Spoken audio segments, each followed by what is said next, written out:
Oui, donc moi je vais vous présenter les travaux qu'on a été amené à conduire sur la modélisation du mildiou la valorisation qu'on espère en faire dans les mois qui viennent.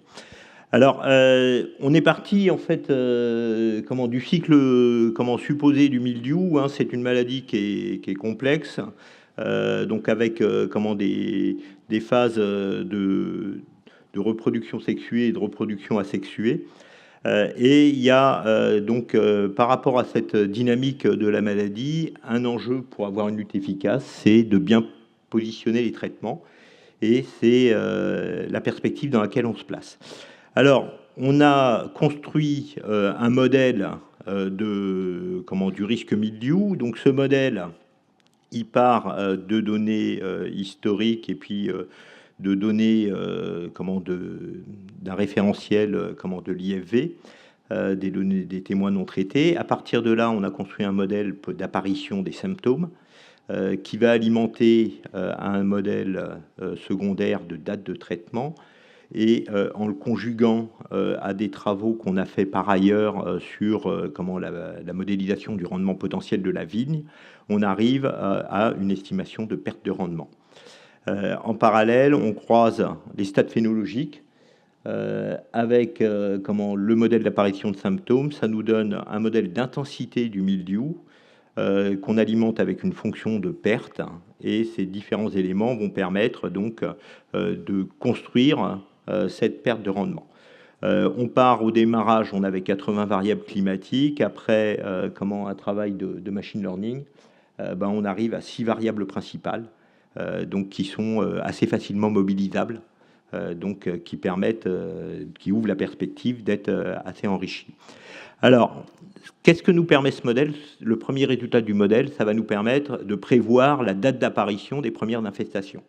Donc, l'intérêt de bien prévoir la date d'apparition de cette première infestation, c'est de pouvoir mieux positionner les premiers traitements et d'éviter des traitements qui n'auraient pas de sens, hein, puisque la maladie, en fait, est pas présente. Et là, vous avez un exemple de ce qui s'est passé à Saint-Émilion sur les années 2013, 2014, 2015, 2016. Par exemple, on voit qu'en 2016, il n'y avait pas de mildiou, donc a priori pas forcément besoin de traiter. Et qu'ensuite, en 2015, qui est la courbe en jaune, on a eu une apparition précoce versus des apparitions beaucoup plus tardives en 2014 et en 2013. Donc, les enseignements, c'est de dire, on va être capable de prévoir en fait cette date d'apparition. Le deuxième enseignement, c'est qu'on est capable d'estimer une vitesse de développement du mildiou, hein, et d'arriver à un plafond de développement avec une incertitude, hein, qui est donc à prendre en compte dans les recommandations qu'on peut traduire. On a essayé, comme tout modèle, de préciser, de voir en fait quelle était la fiabilité de ce modèle, hein, et comment on pouvait, 15 jours avant, prévoir cette date d'apparition. Et donc là, on a développé des travaux de validation croisée. Et ces travaux, en fait, ils nous donnent les résultats suivants, c'est-à-dire qu'on a 66% de vrais négatifs, hein, donc il n'y a pas de maladie, et on dit que, effectivement, le modèle dit qu'il n'y a pas de maladie. 4,9% de vrais positifs, donc là, on est aussi dans un cas positif. On a 25% de faux positifs, donc on se trompe, mais c'est finalement pas très grave parce qu'on va traiter alors qu'on n'aurait pas forcément eu besoin de traiter. Et on a 3% de faux négatifs, ce qui pose problème parce que là, on dit qu'il ne faut pas traiter alors que finalement, il faudrait traiter. Donc, ça ouvre la perspective de travaux complémentaires qui sont de voir quels sont les facteurs qui vont inhiber le développement du mildiou dans la phase intermédiaire entre les 15 jours et cette date qui est finalement prévue.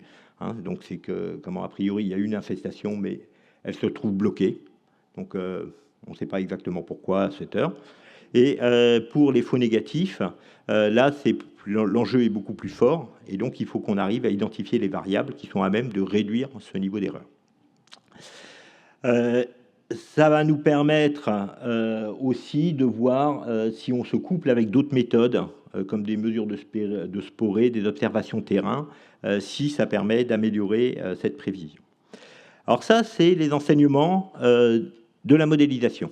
La question qu'on a aujourd'hui, c'est qu'on a besoin quand même d'acquisition de données terrain pour améliorer le modèle et valider ce modèle sur des cépages qui sont pas touchés par l'observatoire des témoins non traités, et puis pour affiner la prédiction, plus largement, pour extrapoler le modèle sur d'autres cépages ou sur d'autres terroirs.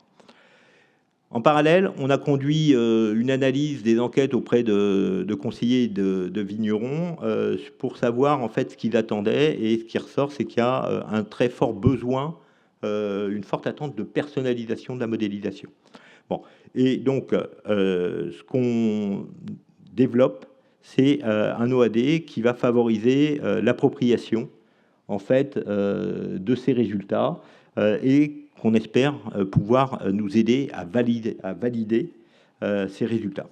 Alors, si on regarde la forme que ça pourrait prendre, on va annoncer 15 jours avant la date d'apparition de la maladie, hein, donc sous forme d'un calendrier, en situant 3 zones, 3 niveaux d'alerte, hein, un niveau de vigilance, c'est-à-dire où on pense qu'on a un niveau de non-traitement qui est très limité, un niveau d'alerte où on a un risque qui est limité, et puis un niveau de traitement où là, par contre, il va falloir traiter, parce que la maladie sera de toute façon présente, et donc avec la perspective de pouvoir situer ces économies, du moins situer ces non-traitements et éviter d'avoir des traitements trop précoces.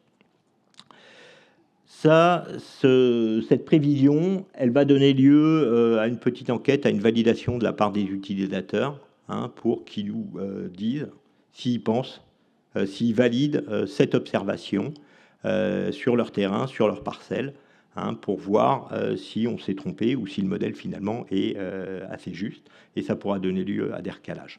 En parallèle, on va pouvoir donner une indication sur le plafond d'infestation qu'on peut craindre. Hein, ce plafond, il va clairement déterminer, il est très lié au seuil d'acceptation du risque par le viticulteur.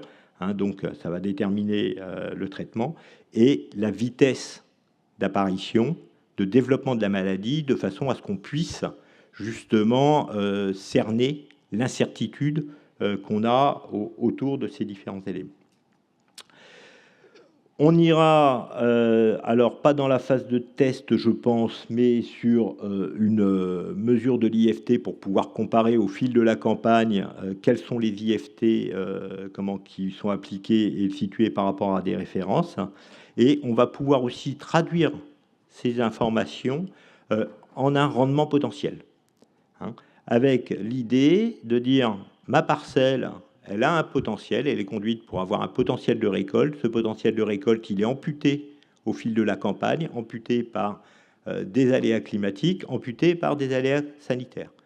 Et donc, on va pouvoir, en soustrayant l'impact de ces aléas, donner à date un potentiel de rendement de façon à voir, justement, là encore, si quel type de conduite et de plan de lutte on peut développer. Dernier aspect, c'est un aspect important, c'est de pouvoir se comparer. Donc le premier niveau de comparaison qui est attendu, c'est de pouvoir comparer ce qui tient des résultats avec les données Météo France et ce qui tient des résultats qu'on pourrait obtenir avec une station météo locale, puisque de plus en plus de viticulteurs sont équipés. Alors, ces stations... Bon, elles ont des limites, bon, et donc mais par contre, elles ont une proximité que n'a pas la donnée Météo France. Donc, ça peut être intéressant de se comparer. Et ensuite, ce qu'on va pouvoir proposer, c'est de se comparer aussi avec des voisins qui seraient engagés dans la même démarche, de façon à voir si localement, en fait, on est face à une dynamique de propagation de la maladie qui est à peu près similaire ou pas. Voilà, donc on va recruter des viticulteurs bêta-testeurs. Donc si vous en êtes ou si vous en connaissez, n'hésitez pas à nous contacter. Et puis, je suis à votre disposition pour la suite des débats. Merci Luc. Donc là,